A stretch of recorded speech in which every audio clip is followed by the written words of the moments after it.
मच्छी खाता है, बहू बेटा सब कोई खाता है, आदमी मैं नहीं खाती है, तो कैसे क्या करूं? ना खाओ, अच्छा है। अब मेरा जैसे वो फेफड़ा में दाग है, हैं? तो वो फेफड़ा में दाग है मेरा कम से कम 10 साल से। इसका दवाई फेफड़े में क्या है? दाग है, दाग। दाग? हाँ। तो आपको दिखता है आपके फेफड़े का हाँ, दाग? दर्द हरदम रहता है मेरा।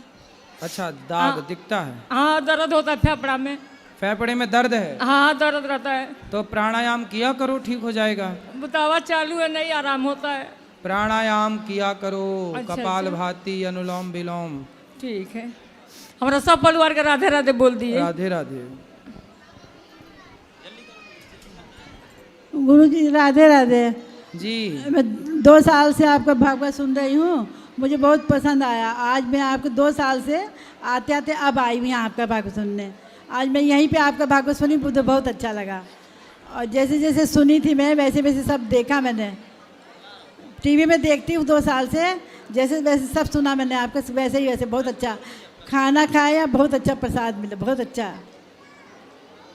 बताओ हम क्या सेवा करें, आपकी सवाल क्या है? अब इतना अच्छा लगता है कि मैं अपना सब काम छोड़ के आपका भागवत देखती हूँ पहले। अच्छा, घर में सब काम छोड़ देती हूँ, भागवत ही देखती हूँ पहले ही।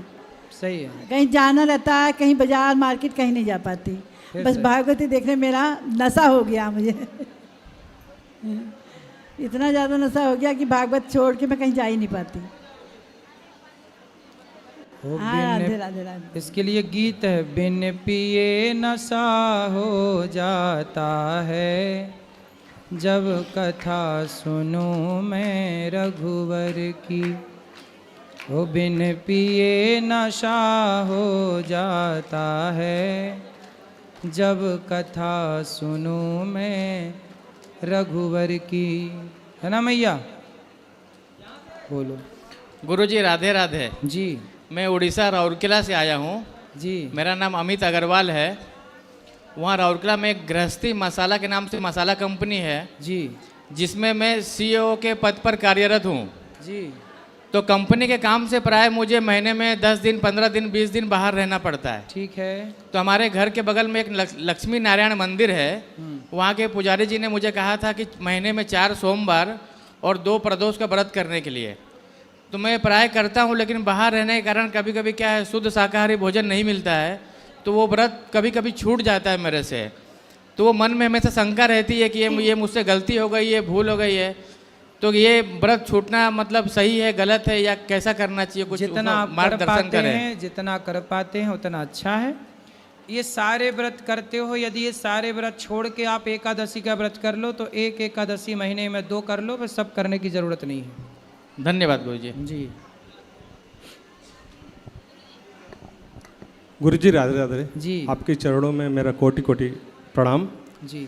आज की कथा में मैंने आपने आज कहा कि पाप, तो मनुष्य जीवन में पाप तो हर दिन हर पल होता है। सही है। तो उसकी कोई श्रेणी है या उसका किस तरह से प्रायश्चित किया जा सकता है?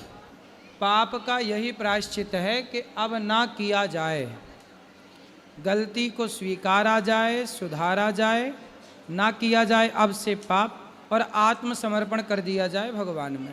लेकिन हमारी दिनचर्या के हिसाब से तो हर दिन हर पल कुछ न किसी के प्रति किसी तरह के विचार आते हैं, तो इसलिए रोज कीर्तन, रोज ध्यान, रोज कथा श्रवण करने से जो दिन में छोटे मोटे पाप होते हैं वह रोज के रोज दिन की पूजा करने से समाप्त हो जाते हैं। जी गुरुजी। और दूसरा ये प्रश्न था कि अगर स्वप्न में कोई चीज़ आती है भविष्य को लेके, अपने फ्यूचर को लेके, तो क्या वो सत्य होता है? सपना सही भी होता है और सही ही होता है। जो बीत चुका है आपके साथ, या तो वो दिखा सपने में, या तो जो होने वाला है वो दिखता है। जी। तो वो क्या मतलब कुछ उसका टाइमिंग होगा या फिर? नहीं, उसका कोई टाइमिंग नहीं होता कब क्या होगा। बस सपना जो होता है वो जो बीता है आपके साथ, हो चुका है घटना, जी जी, या तो वो आएगी, किसी भी जन्म की आ सकती है। जी। आपके करोड़ों जन्म हो चुके हैं, उन करोड़ों जन्म में किसी भी जन्म का सपना आ सकता है। जी। इसलिए कुछ लोग कहते हैं ना सपना था, उसे सत्य नहीं मानते। भाई जो करोड़ों जन्म पहले बीत गया वो आ भी गया सपने में, तो उसका कोई मतलब सत्य हो भी सकता है, नहीं भी हो सकता है। दोनों अर्थ है उसका। ठीक है आपकी। तो ठीक है गुरुजी, मेरे परिवार को आशीर्वाद दीजिए कि हम आपकी सेवा में हर साल आते रहें। लास्ट 4 ईयर से हम आ रहे हैं आपके यहाँ पे, और आपकी सेवाओं से मतलब बहुत ही सीख मिलता है हम युवाओं को और हमारे आने वाली पीढ़ियों को, कि आप माताओं की सेवा और जो भी आपकी सेवा चल रही है यहाँ पे, सारी सेवाएं मतलब तो जो सेवा टीवी पर सुना था वो यहाँ सही है? हम तो 4 साल से आ रहे हैं, हम तो देख रहे हैं कि हर साल बहुत सारी उसमें मतलब बहुत कुछ जोड़ा जा रहा है और बहुत कुछ अच्छा किया जा रहा है जी। तो ये आप आशीर्वाद दें, इसी तरह से सब करते रहें और आपका परिवार से और आपसे जुड़े रहें हमेशा। खुश रहिए, खुश। राधे राधे गुरु। राधे राधे। राधे राधे गुरुजी। मैं अपने पति की बात एक बार नहीं मानी थी तो मुझे पाप लगेगा क्या? एक बार नहीं मानी? हाँ, पति और यहाँ जितनी स्त्रियां बैठी हैं ये तो सैकड़ों बार नहीं मानी। आप बोलते हैं ना पति परमेश्वर होते हैं, पति देवता होते हैं, हर बात माननी चाहिए। तो कौन सी बात नहीं मानी थी आपने? एक बार एकादशी का व्रत था, हमारे घर में अरे शुद्धक चल रहा था, तो बोले कि छोड़ दे। मैंने नहीं छोड़ा, मैंने व्रत रखा था। क्या नहीं छोड़ा? एकादशी का व्रत। पति ने बोला व्रत छोड़ दो। हाँ। तो आपने नहीं छोड़ा? नहीं छोड़ा। नहीं, इससे कोई पाप नहीं लगेगा। मेरी सास भी और ननद भी सब लोग बोल रहे थे छोड़ दो। आपने नहीं छोड़ा? नहीं छोड़ा। अच्छा है। तो क्या पाप लगेगा मुझे उनका बात? अच्छा ये बताओ, आप पति की सारी बातें मानती हो? मैं मानती हूँ, कोई भी बात नहीं छूटती? लेकिन जो गलत बात रहती है नहीं मानती हूँ। कौन सी गलत बात? जैसे कि देवी देवता पूजा करने वाली बात रहती है तो नहीं मानती मैं। हाँ, पूजा बोलते हैं मत कर, इतना पूजा क्यों करती हो? भगवान को मानते ही नहीं। अच्छा, वो भगवान को नहीं मानते? नहीं मानते। देखो, भगवान को ना मानने वाले को भी इतनी अच्छी पत्नी मिली है। ये हैं ब्रांडेड पत्नियां। मैं पड़ोसी के साथ आई हूँ, मेरा पति आने को भी तैयार नहीं है। पड़ोसी के साथ आ गई? हाँ, क्या करूं? तो पति खुश हैं आपके आपसे? झगड़ा की तो पैसा दे दिया आने के लिए, अभी क्या करूं? 10 रुपया दान पेटी में डाली हूँ, पैसा भी नहीं था मेरे पास। पति ने पैसे नहीं दिए? नहीं, वो गिन के दिया जाए, इतने में खर्चा चला। तो कितना दिए थे पति? अभी दिया 1500 दिए, रूम का भाड़ा देने का है। तो पति आपसे बहुत प्यार करते हैं कि नहीं? नहीं करते, कोई नहीं करता। क्या करूं? अभी तो सारी कहानी बताऊंगी ना तो सुबह हो जाएगी हमारे जिंदगी का। मतलब पति आपकी कदर नहीं करते? कोई नहीं प्यार करता, कोई सास ननद पति कोई नहीं करता। आपके बच्चे हैं? हाँ, 2 बच्चे हैं, अभी तो इज्जत कर रहे हैं, अब देखो शादी होने के बाद करते हैं कि नहीं। सही है।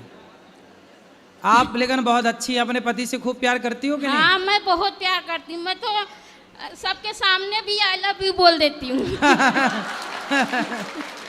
सही है। तो पति नहीं बोलते आई लव यू? नहीं बोलते हो? उनको आता ना होगा ना। मैं कितना सिखाती हूँ, उनको नहीं आता कुछ। आप रोज सिखाती हो? हाँ। एक एक अक्षर सिखाया करो। आज सिखा दो आई, कल सिखा देना लव, परसों सिखा देना यू। कुछ नहीं, अब बुढ़े हो गए, कुछ नहीं आता। अभी हमारा लड़का 22 साल का हो गया। 22 साल का? पति को कुछ नहीं आता? कुछ नहीं आता। अब बताओ।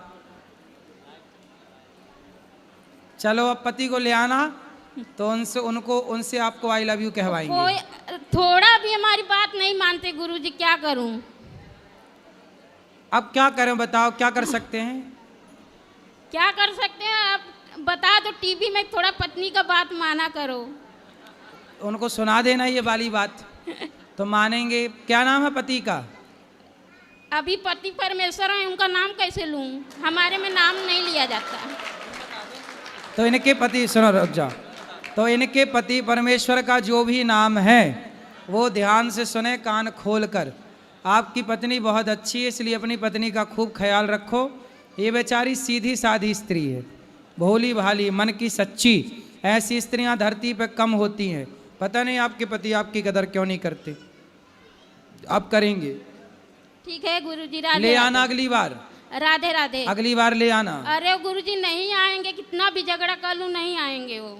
तो झगड़ा करके क्यों लाना? प्यार से। प्यार से कुछ भी कर लो नहीं आएंगे। मैं झगड़ा करके आई हूँ, क्या करूँ? मुझे बहुत शौक था आने का वृंदावन, बम्बई से आई हूँ। आप बम्बई रहती हो? हाँ। क्या करते हैं पति? पति रोड पे कपड़ा बेचते थे, अभी बंद है। मोदी जी वो भी बंद करा दिए। अभी कुछ नहीं, एकदम परेशानी चल रही है। मोदी जी काहे बंद करा दिए? रोड पे धंधा नहीं लगाने देते कपड़ा का। अच्छा, रोड पे कपड़ा नहीं बेच सकते? हाँ। हाँ, तो बंद हो गया? बंद हो गया। अब क्या करूँ, बहुत परेशानी चल रही है। अच्छा, हाँ। तो आपकी खुद की दुकान भी नहीं है? नहीं है, हमारा हैसियत नहीं है। मतलब सड़क पे आप दुकान लगाते थे कपड़े की? हाँ। तो उसी से घर का गुजारा होता था? हाँ, उसी से होता था। अब वो भी बंद हो गई? वो भी बंद हो गया। तो वो क्यों बंद हो गई? अब बोलते हैं जगह नहीं है, पुलिस वाले हटा देते हैं मार के, नहीं लगाने देते हैं। फुटपाथ चलने के लिए होता होगा ना, फिर दुकान लग जाती होगी तो चलने में दिक्कत अब होती होगी। हमारा अभी कुछ काम धंधा भी, अब मेरा पति ज्यादा पढ़े लिखे भी नहीं है, कुछ काम भी नहीं कर सकते। तो देखो, पढ़े लिखे नहीं है इसलिए तो वो आई लव यू नहीं बोल पाते। हाँ, मैं भी तो नहीं पढ़ी हूँ, लेकिन दिमाग बहुत है मेरे पास। आपके पास बहुत दिमाग, सही है। सही है, बहुत दिमाग है आपके पास। तो अपने पति को अपना थोड़ा दिमाग दे दो, गिफ्ट करो, ट्रांसफर करो। जब उनके दिमाग में घुसेगा तब ना, क्या करूं। तो आप ठीक है, उनका दिमाग आएगा, धीरे धीरे आएगा। थोड़ा मेरे बेटे का आशीर्वाद दे। राधे राधे गुरुजी। राधे राधे। बस आपसे आशीर्वाद लेने आया था मुंबई से यहाँ पे। खुश रहो, कुछ काम धाम आप लोग भी करो। वही डैडी की हेल्प करते, पिताजी की दुकान पे जाके। पढ़ाई चालू है। पढ़ाई भी करो, खुद का कुछ काम करो, ताकि घर गृहस्थी सही सही चलता रहे। भगवान करे ठीक चले। गुरुजी राधे राधे, जय श्री नारायण जी। गुरुजी, आज मेरा लड़का 10वीं में पास हुआ है, इसीलिए मैं परसों रिजल्ट आया तो मैं बोली गुरुजी का पहले चलो आशीर्वाद लो। आ जाओ बेटा। वाह। और गुरुजी साधु संत के लिए बोलते थे, तो हमारे देवर जेठौत गए गांव करने के लिए बरखी, मैं बोली कि मैं वृंदावन में करूंगी। वाह। और तीसरा नंबर की हूँ, तो आप कहते हो चूल्हा बट गया तो सब कुछ बट गया, तो इसीलिए मैं बोली कि मैं वृंदावन में जाके साधु सेवा करूँगी। बहुत बढ़िया सोचा आपने कि बच्चे पास हो गए तो आप साधु संतों की सेवा कर रही हैं। गुरुजी आपकी मैं खास भक्त हूँ, और आप जब माँ का गाना गाते हो गुरुजी, तब मेरे मम्मी पापा नहीं हैं, मैं तब इतना रोती हूँ। मेरी लड़की आस पड़ोसी कहती मत रो मम्मी, गुरुजी आपके सब कुछ है। मैं बोली हाँ गुरुजी आप मेरे सब कुछ हो, आप और कान्हा जी। गुरुजी ये लो बात कर लो मेरे बेटे से। आ जाओ बेटा। और गुरुजी मैं कुछ सोचती हूँ, मतलब 2 बार दी हूँ, आई थी पोथी पाठ भी करवाई थी, लेकिन 2 बार बयाना वाना दी, मतलब किराए के रूम में रहती हूँ, 12,000 देती हूँ, लेकिन गुरुजी मतलब हो के भी ना हो जाता है। हो जाएगा सही। आप आशीर्वाद देना गुरुजी। बिहारी जी सब ठीक गुरुजी करेंगे। अपने साथ में सारी बहनें के भी जोड़ी, 7 बहन हूँ, उनके बहन बहनोई को सबको राधे राधे बोल दो। तो आप लोग 7 बहन हैं? हाँ गुरुजी। बढ़िया है। लेकिन मम्मी पापा नहीं है गुरुजी, इसी का तकलीफ होता है। कोई बात नहीं, वो तो एक टाइम बाद नहीं ही और होते। ससुराल में माँ बाप मानती थी सास ससुर के, वो भी दोनों चले गए, इसीलिए बहुत टेंशन होता है गुरुजी। और जो काम सोचती हूँ मतलब घर थोड़ा लेने होने के लिए 2 बार दे के कैंसिल हो जाता है बयाना वाना। हो जाएगा, बिहारी जी सब ठीक करेंगे, चिंता ये लो ना। गुरुजी ये बात करो बेटा। राधे राधे गुरुजी। गुरुजी सब आप खुश रहो बेटा, खुश रहो। अपना आशीर्वाद घर पे बनाए रखो। आशीर्वाद। चलो पीछे ले जाओ वो लाल मैया को। राधे राधे गुरुजी। हाँ बेटा, आप बहुत अच्छे हो। खुश रहो। गुरुजी जय श्रीमन नारायण जी। मैं बोली गुरुजी मैं पहले पढ़ाई करती थी, अभी पढ़ाई करूं कि छोड़ दूं? क्या पढ़ते हो अभी? मैं साइंस साइड से फिजिक्स से MSc की थी, फिर दिल्ली तैयारी करने के लिए 2 साल आई थी, फिर बच्चे होने के कारण मैं छोड़ दी हूँ, पर मेरा मन बार बार पढ़ाई करने के लिए बोलता है। पढ़ाई तो सारी ज़िंदगी करना चाहिए, सारी ज़िंदगी पढ़ना चाहिए। और गुरुजी ये माता जी, मेरी शादी हुई थी, मैं गई थी ना, तो मांस बहुत मतलब बनता था घर पे, और ये चर्च में चली गई थी, तो फिर मेरे 2 साल जाने के बाद चर्च में पूरा ले ली थी, चर्च का सब कुछ छोड़ के। आपका इस समय बहुत बड़ी भक्त हैं। और तो इस पहले समय ये क्रिश्चियन हो गई थी? हाँ एकदम। फिर ये वापस आई? मेरे मतलब मैं पूजा को नहीं छोड़ी, शादी होने के बाद गई। घर में कोई मांस सब खाते थे, पर मैं हमेशा पूजा थोड़ा सी मतलब जो भी मेरे बन पड़ता था मैं करती थी। इसके सुधार थे भगवान। मैया से बात कराओ। हाँ हेलो। जी मैया, राधे राधे गुरुजी। राधे राधे। तो आप क्रिश्चियन हो गई थी? हाँ, मन भटक गया था गुरुजी। फिर कैसे चली गई क्रिश्चियन? कैसे, क्या पाठ पढ़ाया उन लोगों ने आपको? बताओ। बाइबल वाइबल देते थे, हम वही सब पढ़ते थे। आपको बाइबल देते थे? कौन देता था? वहाँ के बदर। अच्छा, वो आपके घर आते थे? हाँ, घर पे भी आते थे। वहाँ गुरुजी मुंबई में बहुत लोग ईसाई धर्म का पालन करते हैं। वाह, देखो ईसाई लोग हिंदुओं के घर में जा जा के बाइबल बांट रहे हैं। तो मेरे शिकायत करने और लगे। बाइबल पढ़ पढ़ के देखो मैया, ये सब क्रिश्चियन हो जाओगी मैया तो फिर सनातन कहाँ जाएगा? अभी मैया गौदान भी करी है इस बार, और ये पोथी पाठ भी बैठाई, अन्न क्षेत्र भी करना है, बच्चे का बर्थडे है। बिल्कुल, अच्छा है आपने। और गुरु संतों के जुबानी ये भी सुना है कि अगर आप ऐसा भाव रखोगे किसी संत को या किसी पहुँचे हुए को, अगर आप उनके बारे में बात करोगे, बुरा सोचोगे, तो वो आपके नाम पर फर्क पड़ेगा। उसे मुझे बहुत दुख होता है। इसलिए अपने को कुछ भी नहीं बोलना। नहीं बोलती हूँ, आपकी बात मानती हूँ, पूरी मानती हूँ, नहीं बोलती हूँ, मगर मन तो कोई बात नहीं, धीरे धीरे मन भी ठीक हो जाएगा। मन ये कोई नहीं पाप मानता नहीं है, इससे कोई पाप नहीं है, कोई दोष नहीं है इसका। और मेरा मन भी नाम में बहुत लगता था। अभी 1 महीने पहले मैं लगातार 2-2 घंटे बैठने लगी थी। दिन में मैं कम से कम 5 घंटे बैठ जाती थी, बट मेरा नाम में अब मन नहीं लगता है। लगेगा, होता है। भक्ति के रास्ते पर ये उतार चढ़ाव आता है कि कभी मन अधिक लगता है, कभी बिल्कुल नहीं लगता। और एक चीज़ बहुत बड़ी बात, जिस जगह पे मैं रह रही हूँ चंडीगढ़, आपको तो सब जानते हो, वहाँ पे तो गुरु की बहुत ज़्यादा मतलब वो है। तो लोग वो जैसे बहुत गुरु ऐसे हैं, मैं नाम नहीं लूँगी, बहुत गुरु हैं जिनको भगवान मानते हैं। मतलब आप जैसे हमें सिखाते हो कि नारायण हमारे भगवान है, हम आपकी पूजा करते हैं, फोटो मंदिर में है, वो हमारा भाव है। हम आपको भगवान से भी बढ़कर मानते हैं, क्योंकि आपने मिलाया हमें, आपने हमें उस लाइफ से निकाल के इसमें जोड़ा है। हम बदले वो हमें पता है ना, लेकिन जब कोई दूसरा गुरु भगवान को नीचे करके खुद को ऊपर करता है, उसके लिए, उस गुरु के लिए गलत भाव अगर मन में आता है, उसका